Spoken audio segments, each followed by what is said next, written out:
Hey, hello guys, it's How to Tech Simplified back again with another easy tutorial, and today I'm going to show you how to create desktop icons for your games on Epic Games Launcher, just like these. Now it's a very easy process, so let's get straight into it. The first thing that you want to do is go down to the search bar and type in Epic Games Launcher to open up the Epic Games Launcher.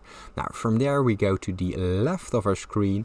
Before actually logging into your existing account, open up the library, and here you see your games. Now all your games. Now let's say you wish to have your Lego Fortnite as a desktop icon. Now all you have to do is go down to the game, go to the three dots before updating it, and from there you press it and you actually scroll down till you get to the manage part. Now open up the manage, and as you can see right here, we can create a desktop shortcut. Now that's it, simply press create and there you go.